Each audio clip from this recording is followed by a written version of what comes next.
Ya, tamu kita hari ini adalah seorang tokoh nasional.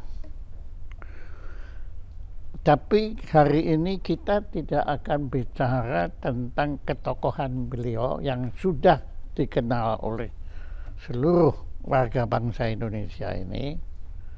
Tapi kita akan bicara tentang dua hal yang orang belum tahu. Bahkan saya juga semula tidak tahu dan semula saya tidak percaya kalau ini itu betul-betul terjadi. Tokoh hari ini adalah tidak kurang dari Bapak kita yang sangat kita hormati, Bapak Benny Mamoto. Nah, Pak Benny, terima kasih sekali di tengah kesibukan Anda berkenan untuk hadir di sini. Karena hari ini Museum Rekor Dunia Indonesia akan menganugerahkan dua penghargaan. Satu adalah, terpaksa saya baca supaya saya nggak keliru, rekor museum anti narkoba pertama di Indonesia.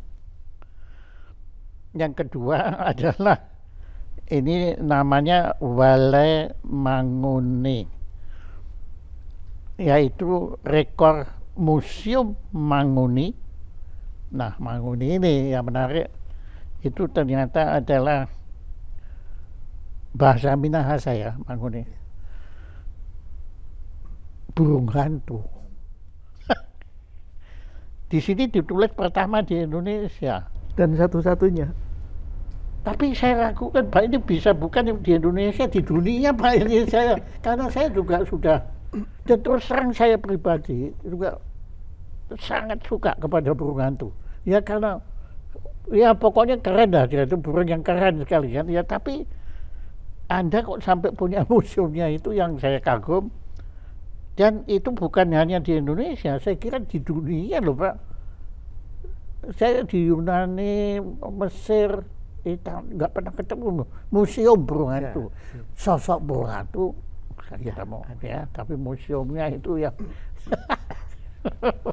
Nah, monggo Pak Benny, kita justru mulai dulu dengan yang dulu, yang lebih umum lah, walaupun bukanlah umum, tapi Museum Anti Narkoba. Tolong Anda ceritakan, kok Anda sampai mendirikan itu dan kemudian isinya apa itu Museum Anti Narkoba? Pertama kami terima kasih dan kami sangat terhormat diundang untuk kami hadir untuk kita berdiskusi. Jadi ide awalnya tuh begini Pak, ketika kami selaku Deputi Pemberantasan BNN, kerjanya tiap hari kan nangkep terus. Pada saat perjalanan dari Nusa Kambangan kembali ke Jakarta, saya naik kereta api. Itu sambil merenung, sampai kapan tugas saya nangkep ini selesai? Sampai pensiun, sampai mati pun mungkin nggak akan selesai masalah narkoba ini. Terus saya mikir, kenapa ya nggak dicegah aja? Bagus sekali. Itu, bagus kenapa sekali. nggak dicegah? Dengan mencegah maka menghindari kerusakan.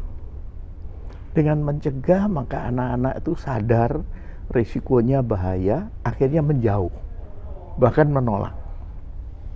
Dari situlah kami terpikir, oke, kalau gitu saya akan bikin rumah edukasi anti narkoba. Pertanyaannya modelnya seperti apa? Ketika kami mau bikin museum anti narkoba, yang namanya Thailand punya gede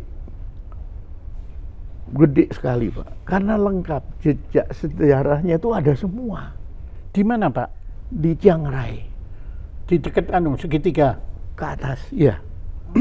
Kemudian yang kedua, kami ke China, ada. Di mana? Jadi yang namanya di China di mana Pak? Sejarah perang candu. Oh, disitulah museumnya dibangun. Iya. Saya terheran-heran karena semua benda-benda bersejarahnya ada lengkap, semua lengkap, bekas meriam ini semua. Terus kami terpikir kan, kalau gitu kombinasi antara benda-benda jejak sejarah dengan perkembangan soal narkoba sekarang, kami kombinasikan. Kami susunlah materinya, sehingga anak-anak ketika masuk, oh sejarah narkoba itu seperti ini.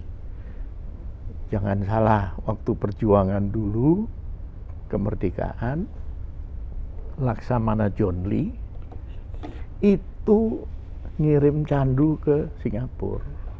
Uangnya untuk beli senjata untuk perjuangan. Jadi supaya anak-anak tahu nih loh sejarahnya itu seperti ini. Nah itu satu. Kemudian kedua, jenis-jenis narkoba kayak apa sih, bentuknya kayak apa, terus dampaknya seperti apa sih kalau konsumsi narkoba, kerusakan kesehatannya gimana, sanksi hukumnya gimana, kemudian gimana sih sindikat kalau merekrut calon kurir, gimana sih sindikat kalau merekrut calon konsumen. Semua terpapar di situ, kita jelaskan. Bahkan perwujudannya contohnya begini, di situ ada peti mati, kami pasang. Inilah akhir perjalanan seorang yang mengonsumsi narkoba. Di situ ada sel jeruji. Inilah sanksi hukum bagi para bandar. Di situ ada orang yang sedang nyuntik sakau. Nah, dari penampilan anak-anak bisa belajar. Lama-lama, ngeri ya. Semua yang keluar dari situ kalau diwawancara, Dek gimana narkoba, mau nggak? Enggak. Ngeri. Itu tertanam. Jadi pengetahuannya dapat, kemudian dengan risiko yang begitu berat, risiko hukum, risiko kerusakan kesehatan, sehingga anak-anak itu sudah keluar setelah ikut edukasi, mereka sudah ada pegangan. Pilihannya apa? Karena anak-anak muda kita ini kan dihadapkan pada pilihan. Saya harus ikut sini, saya harus ikut sini. Ini resikonya apa, ini resikonya apa. Ketika kita sudah bekali, otomatis pilihan dia sudah jelas. Saya tidak mau. Nah ternyata pengunjungnya banyak Pak. Sekarang sudah 50.000 lebih. Itu rombongannya itu 4.000 rombongan. Jadi sekali datang itu kadang 300, 200, 100. Dari tingkat SD sampai perguruan tinggi. Bahkan kalau pemilihan nyong, noni, putri, universitas segala macam itu berkunjung ke sana untuk dapat edukasi. Nah kami bersyukur karena apa? Kesadaran para guru untuk membawa anak-anak ke sana itu dari hari ke hari terus meningkat. Terlihat dari jumlah kunjungan. Tiap hari kami terima foto dikirim dari sana. Hari ini yang berkunjung ini. Itu rasanya apa ya? Ada kepuasan batin gitu. Nah kemudian kami sudah pernah menyampaikan himbauan. Bahkan barusan kami ada pertemuan diundang oleh masyarakat sipil yang bergerak di bidang anti narkoba. Kami sampaikan, seandainya di semua kabupaten kota di Indonesia ada rumah edukasi, maka anak-anak sekitar sana itu akses untuk mereka teredukasi lebih mudah daripada ceramah Pak. Daripada ceramah, diskusi, kemudian seminar, kami sering jadi narasumber. Anak sekarang kalau dengar ceramah kalau nggak menarik kan main HP. Iya. Sehingga kadang kalau ceramah kami harus lebih kepada bercerita tentang kasus aktual. Habis nangkep artis, langsung kami jelasin, mereka tertarik. Tapi kalau kami tanya, apa itu narkoba? Tidak ada yang peduli. Ya, itulah yang kami lakukan. Nah, setelah itu kami menghimbau ke beberapa pihak, tolonglah melalui CSR, pemerintah daerah, kalau ada gedung, ruangan yang kurang difungsikan, direnovasi. Materi dari kami, saya sampaikan, materi dari kami. Ini ada satu kabupaten di Blora langsung merespon, langsung mereka rapat untuk merancang untuk pembangunan. Sekali lagi, masalah narkoba ini masalah serius karena masalah masa depan bangsa. Saya selalu sampaikan, ketika generasi muda kita banyak terpapar, sehingga kualitas hidupnya turun, dia nggak akan mampu bersaing, Pak, dengan generasi muda sehat yang mungkin saat ini negara-negara lain punya banyak. Jadi mudah-mudahan dengan penghargaan ini semakin banyak orang tahu, kemudian ikut. Itu yang kami harapkan. Terima kasih Pak. Jadi ini juga satu penghormatan bahwa Bapak mengharapkan anugerah ini nanti bisa lebih memasyarakatkan gerakan anti narkoba ini, bukannya kuratif setelah terlambat, tetapi sebelum generasi muda mulai coba-coba narkoba itu, moga-moga dengan adanya ini semua, dan itu bagus Pak, kalau setiap daerah itu punya itu bagus sekali itu. Di situ insya Allah ya Bapak nggak punya kerjaan lagi. Ya toh apa ya? Betul. Ya saya kira BNN bubar kan sudah, tapi nggak ada yang mau jual. Atau ya anunya dirubah seperti halnya juga korupsi Pak. Sebetulnya saya itu nggak setuju istilah Komite Pemberantasan Korupsi. Itu artinya kan korupsinya sudah terjadi. Itu terlambat Pak. Seharusnya Komite Pencegahan. Nah ini badan ini nanti adalah Badan Pencegahan Narkoba. Bagus Pak. Itu indah sekali. Dan ada satu hal yang perlu kami sampaikan Pak, bahwa perkembangan teknologi saat ini dimanfaatkan oleh sindikat untuk membuat narkoba sintetis sesuai pesanan Pak. Jadi kalau ada orang datang ke saya farmakolog kimia, Pak Benny tolong bikin obat yang efeknya begini. Saya tinggal buka laptop, oke, rumusnya begini, campuran ini, saya suruh nyoba, begitu cocok, mau pesan berapa? 20.000, lusa ambil. Itu nggak usah nanam Pak, ganja sudah ada sintetisnya. Nah ketika ini berkembang terus, sementara edukasi kepada anak-anak muda kita ini lambat, mereka nanti bisa ditipu, dijebak, diperdaya oleh sindikat. Contohnya anak teman saya mau ujian, pengen lulus nomor 1. Udah pakai ini biar kamu tahan sampai pagi nggak tidur, kamu bisa belajar terus. Untung si anak ini langsung konsul ke papanya. Pak, aku disuruh beli pil supaya nggak bisa tidur, bisa belajar terus, tapi harganya agak mahal, minta duit dong. Untung papanya tahu soal itu. Stop, jangan. Berapapun nilai kamu, papa udah senang. Bayangin kalau nggak tahu, orang tuanya nggak tahu. Inilah cara kerja sindikat yang saya lihat juga semakin licin, semakin licik. Itulah yang kita harus bangkitkan, adalah kewaspadaan anak-anak kita dengan membekali pengetahuan.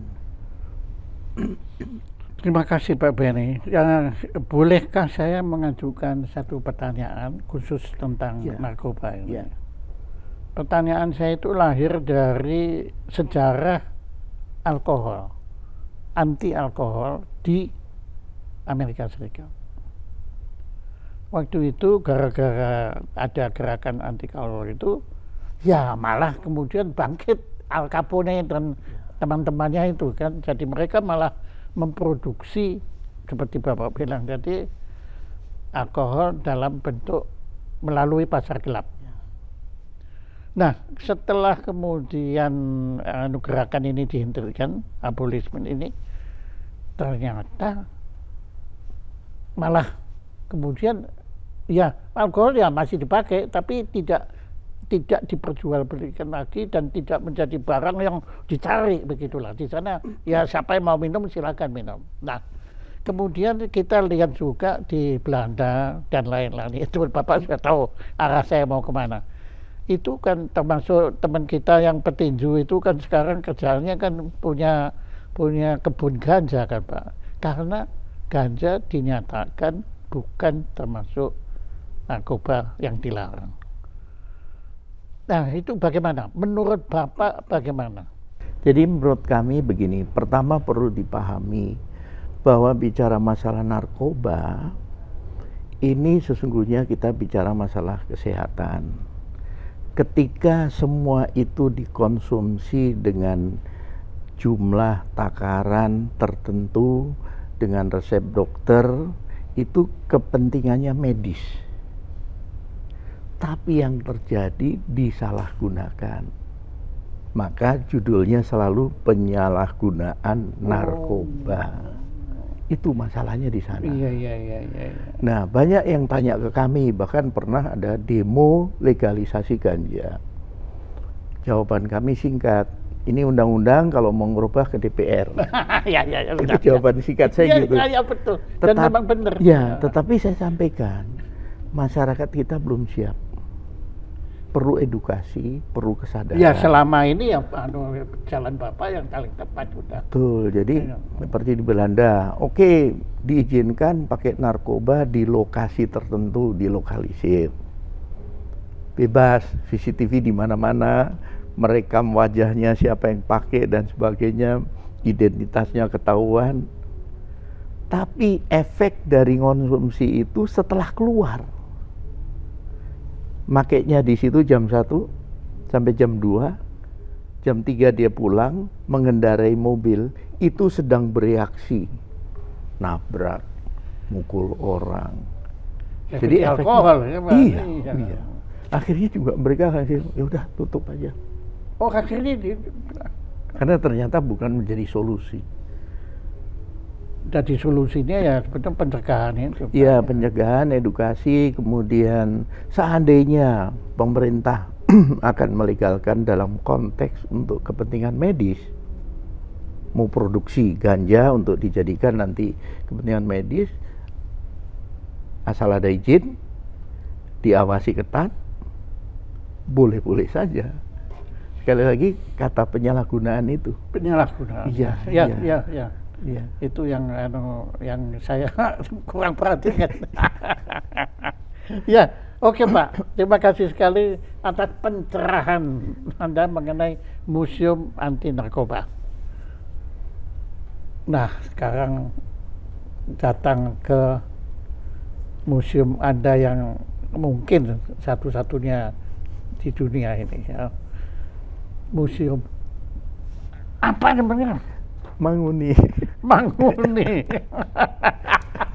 Ya ternyata Manguni ini burung hantu. Ya.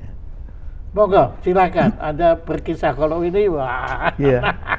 Jadi kami ketika keliling ke negara-negara lain, kami sering melihat berbagai artefak. Ya, berbagai koleksi, entah itu dari logam, dari keramik dan sebagainya. Kemudian kami ke Penang, Malaysia. Ternyata di sana juga ada kolektor-kolektor seperti itu. Terbuat dari apa di Penang? Macam-macam itu. Kemudian kami bukan Selangor itu ya? Oh bukan. Ya. Kami ke Jepang, itu ada nenek-nenek tua. Dia mengoleksi sejak muda. Jadi ada yang dari dinasti Ming, yang masih dari batu, segala macam. Jadi satu ruangan itu sampai ke toiletnya pun, semua ornamennya Manguni. Iya. Nah, akhirnya kami terpikir juga melihat lambang Kabupaten Minahasa, burung hantu. Kabupaten kota di Sulawesi Utara yang dulu Minahasa, dari Bitung, Manado, Minahasa Selatan, Minahasa Tenggara, semua burung hantu. Gereja terbesar Gemim burung hantu. Nah akhirnya sama teman-teman, kok aneh ya, kok di sini nggak ada tempat edukasi yang bisa menjelaskan kenapa sih burung hantu, sejarahnya bagaimana, kearifan lokalnya gimana, itu nggak ada. Maka akhirnya kami terpikir untuk oke, kalau gitu kita bikin museum Manguni Di burung hantu di Minahasa, di Tompaso sana. Terus konsep awalnya Pak, tidak hanya bicara tentang koleksi yang kami miliki, sekarang baru 1426 baru, karena kami masih mau nambah terus. iya. Jadi di situ ada koin mata uang Yunani, gambarnya burung hantu. Mata uang kertas beberapa negara, burung hantu. Meterai, burung hantu. Franco, burung hantu. Kemudian berbagai macam ornamen, burung hantu.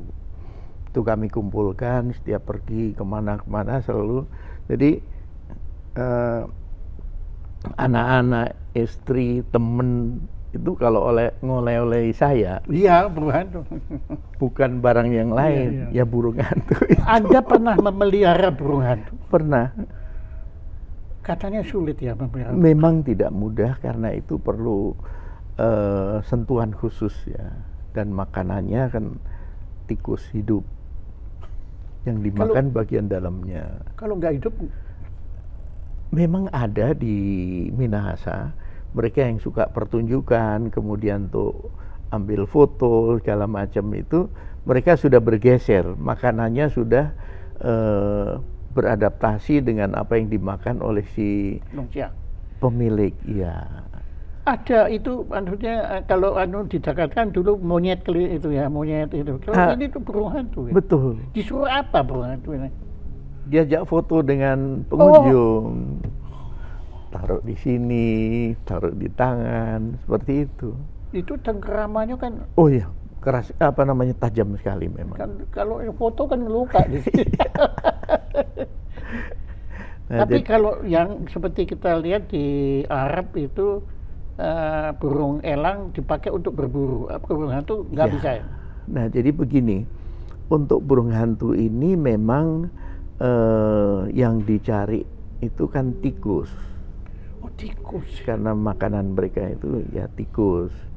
Di Jawa Tengah, di daerah Pati itu ada pengembang biakan burung hantu spesies tertentu, tujuannya untuk membasmi tikus. Jadi tidak perlu racun, tidak perlu diburu, burung hantu ini yang memburu sendiri. Jadi kalau di Pati itu ada tiang, atasnya ada apa namanya, kotak yang untuk tempat tinggal burung hantu. Nah, burung hantunya tinggal di situ. Nanti malam-malam dia turun berburu tikus, akhirnya tikusnya habis. Nah, ini kan ada manfaat Ekosistem. Iya, simbiose. Nah, untuk di Sulut memang mereka mencari tikus. Sayangnya tikus juga diburu untuk manusia. Tikus di sana tikus pohon loh. Makanya Dimakan buah. manusia. Iya, jadi berebut mereka. Jadi tikus yang harus jadi jatahnya burung Ya, hantu. mohon maaf, itu enak manusia. Katanya enak, karena saya nggak tega mau makan. Enak itu menjadi sajian ketika pesta, ketika ini menjadi sajian. Nah, kami memang prihatin bahwa pelestarian burung hantu ini kurang menjadi perhatian. Spesies yang di Papua sudah nyaris punah. Jadi Spesies Papua dengan spesies Manado beda. Beda. Beda. Apa iya. Pak beda?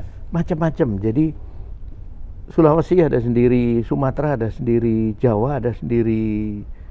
Jadi ada yang pakai Oh iya, ini, ada iya. yang tidak, ada yang mukanya seperti ini dan sebagainya.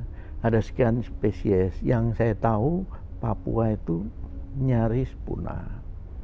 Nah, pelestarian inilah ke depan nanti kami akan memohon izin kepada BKSDA untuk membuat penangkaran atau untuk membuat pelestarian supaya janganlah ini kemudian punah. Nanti simbolnya ada, tapi barangnya sudah nggak ada. Iya. Itu yang kami jaga.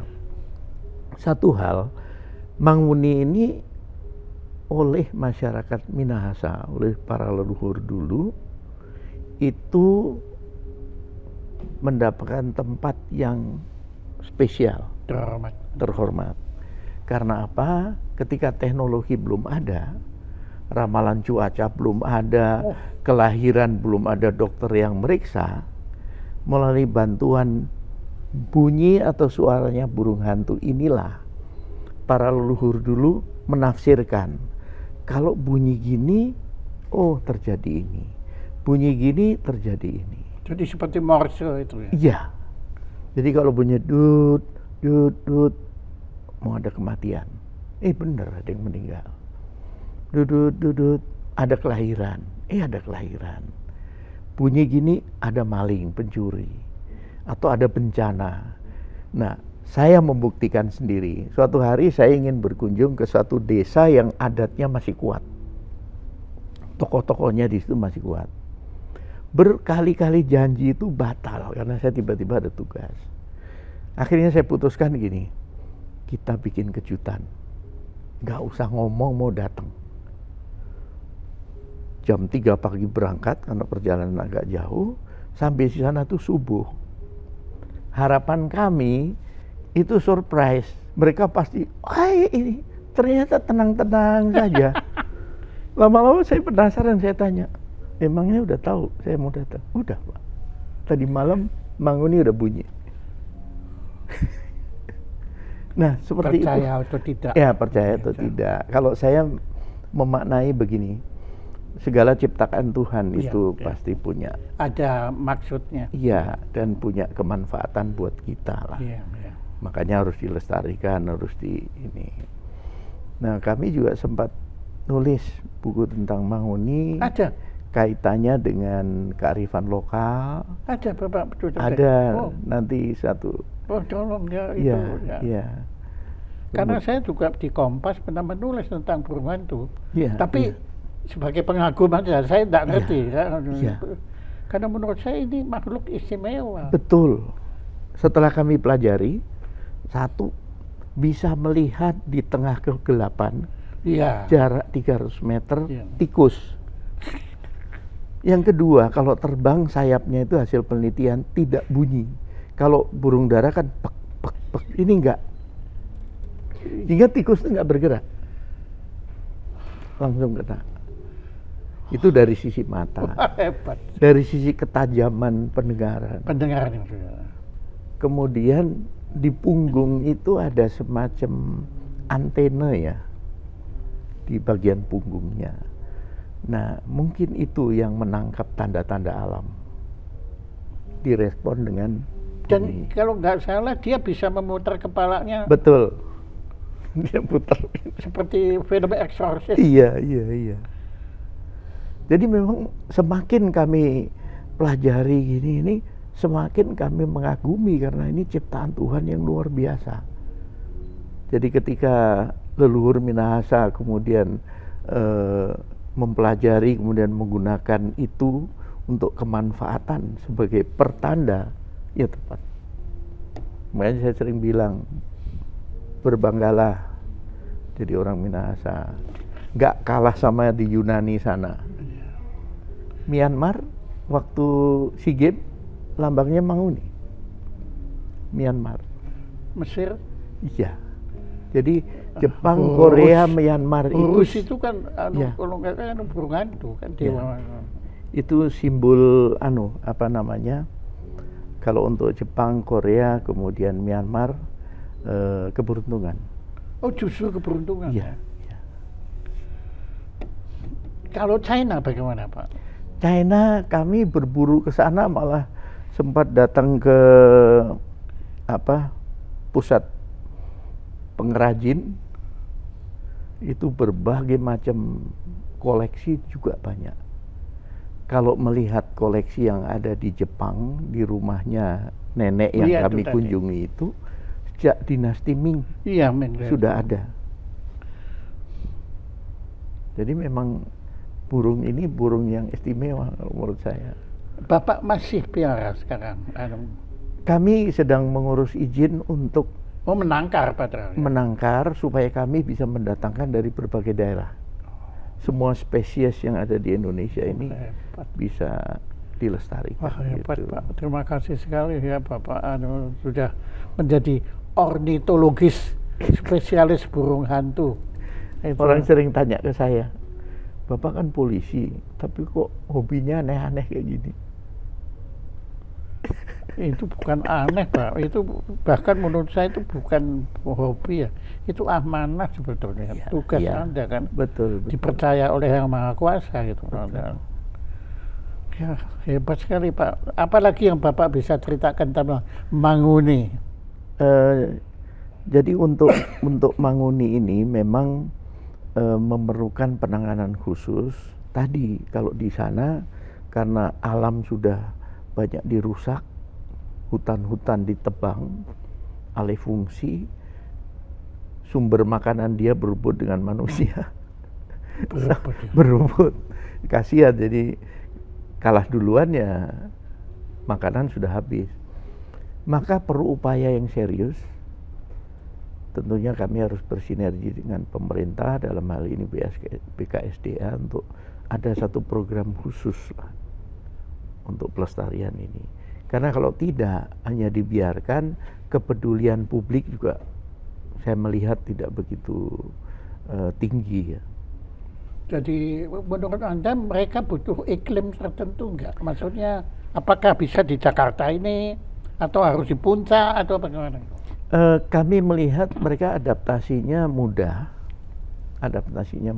tinggal nanti pakannya, Ya, asupannya ini menjadi penting. Beternak Tikus. Asupannya ini harus penting, makanya perlu melibatkan memang nanti para pakar, akademisi untuk melakukan penelitian supaya nanti pendekatannya tepat. Jadi sebetulnya kita itu kalau kita menganggap musuh tikus yang paling utama itu bukan kucing ya Pak. Sebetulnya kalau kucing kan makan segala kan. Betul. Ya. Tapi burung hantu. Burung hantu. Burung hantu spesifik, memang harus tikus. Yang mereka makan kan bagian dalamnya ya. Jadi mereka bongkar isi perutnya, bagian dalamnya yang dia makan. Sisanya dia tinggal. Nah ya, tapi kalau binatang lain di samping tikus. Nah ini perlu adaptasi. Ya, Karena yang saya lihat di sana, yang dipelihara itu ternyata mereka mau juga. Daging ayam mau juga gitu. Tidak ada lidi, tidak ada rotan, lidi pun. Tapi daging ya, kan. Daging ya, kan. ya daging. Kalau jelas, kalau dikasih biji-bijian, mereka ya sejauh ini nggak mau. Takut. Ya, hebat Pak. Saya sangat kagum kepada bukan hobi Anda, tapi kepada amanah yang diberikan oleh Yang Maha Kuasa pada Anda. Satu, mengenai penyalahgunaan narkoba. Ya. Jadi bukannya kita bukan bicara hanya narkoba, tapi penyalahgunaannya. Dan kedua mengenai Manguni itu tadi. Manguni, Manguni. artinya apa? Manguni itu sebetulnya artinya mengamati. Iya. Dan hasil pengamatan dia direspon dengan bunyi. Nah, bunyi itu dipelajari oleh para leluhur, ternyata ada maknanya berkaitan dengan tanda-tanda alam tadi. Kalau burung hantunya sendiri itu apakah seperti di Yunani, di Mesir itu dipuja di masyarakat Minang? Di museum kami ada listnya. Di masing-masing negara itu namanya apa, sebutannya apa, kemudian kearifan lokalnya apa, ada di museum. Sehingga kita bisa tahu, oh Yunani begini, oh di Itali begini, di China begini, ada semua. Sehingga anak-anak bisa nanti belajar di situ. Ya pasti Romawi juga Iya. sering lihat itu. Kalau nggak salah di Pompei ada Iya. itu. Bahkan ada komunitas internasional yang secara rutin tiap tahun tuh menyelenggarakan conference tentang buruan. ya. Saya pengen suatu saat nanti ikut. Belum pernah? Belum sempat. Saya pikir saya harus melakukan penelitian dulu. Ketika berhasil, maka nanti kita bisa presentasikan di forum itu. Nanti kalau sudah setelah berhasil, kemudian forum internasional pada suatu hari diselenggarakan. Itu harapan kami. Karena ada argumentasi yang membenarkan kan. Lambang daerah di situ, burung hantu. Ya, jadi nanti ya mungkin muktamarnya itu nanti dia Minahasa ya. Iya. Sebetulnya Minahasa dengan Manado itu sama atau beda, Pak? Maaf, ini pertanyaan yang mungkin bodoh sekali, tapi memang begitu aja. Manado itu kotanya. Oh. Ibu kota Sulawesi Utara itu Manado, hanya satu wilayah. Nah, Minahasa sebelum kemudian dipecah-pecah menjadi beberapa kabupaten, dulu satu Minahasa itu. Mana? Jadi dari Bitung, kemudian termasuk Manadonya. Dari mana, Pak? Bitung? Bitung paling utara, kemudian Manadonya, Minahasa yang induknya dulu, kemudian ada Minahasa Selatan, Minahasa Utara, Minahasa Tenggara. Ini terpecah-pecah. Maaf, kalau Davao itu masuk Minahasa enggak dulu? Filipina. Nah ya, tapi dulu enggak. Sebelum Filipina enggak. Itu lain sudah. Lain. Tapi orangnya kok bisa, maaf sama Pak, anunya itu ya seperti Bapak dan Pak Prabowo semua gitu. Nah, sekarang gini, ini ada cerita lain lagi nih. Ada legenda di Minahasa, itu namanya legenda Toar Lumi Muut.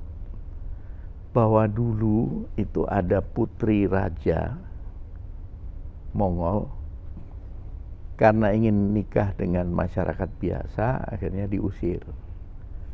Naik kapal, ditemenin yang merawat, akhirnya mendarat. Mendaratnya di Sulawesi Utara lah. Mendarat di situ, kemudian akhirnya berkembang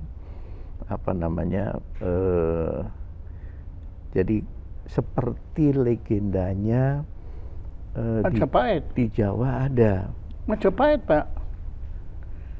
Nah, Majapahit kan juga Mongol kan dulu pernah ada ke sini. Ya seperti itu. Iya. Saya tes DNA. Saya mengetes DNA saya. Terjawab. Asal-usul saya Mongol. Mongol, ya.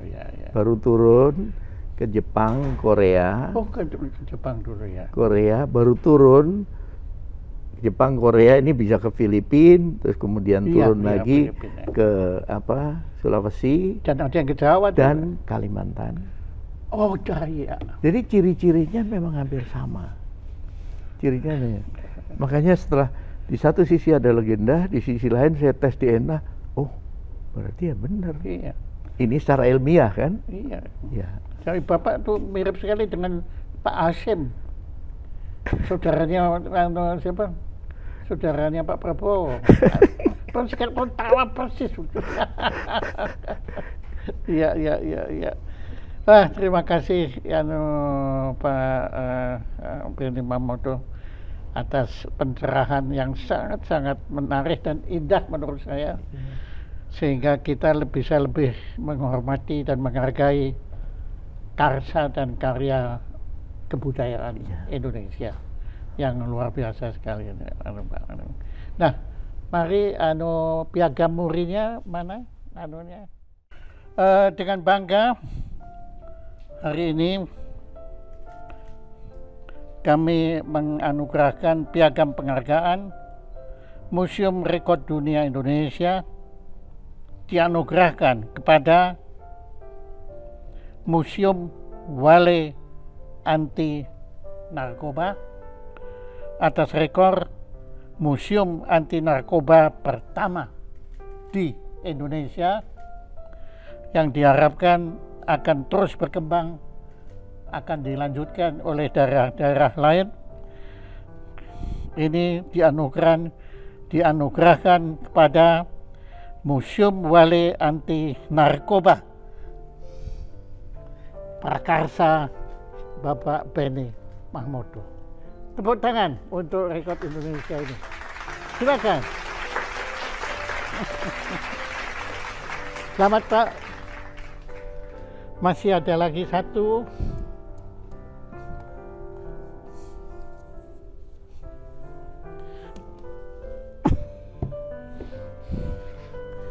Nah, kami mohon maaf.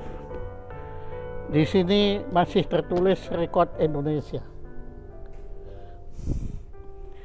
Tapi tadi setelah kami wawancara, Bapak, saya yakin rekor ini bukan rekor Indonesia, tapi rekor dunia. Maka nanti kami serahkan dahulu ini secara simbolis, tapi kami mohon diperkenankan nanti untuk menggantinya menjadi rekor dunia. Saya bacakan dulu. Rekor dunia, Museum Rekor Dunia Indonesia dianugerahkan atas rekor Museum Manguni burung hantu pertama. Di sini ditulis di Indonesia, tapi nanti akan diganti di dunia. Dianugerahkan kepada Male Manguni atas prakarsa Bapak Benny Mamoto. Tepuk tangan untuk rekor dunia ini.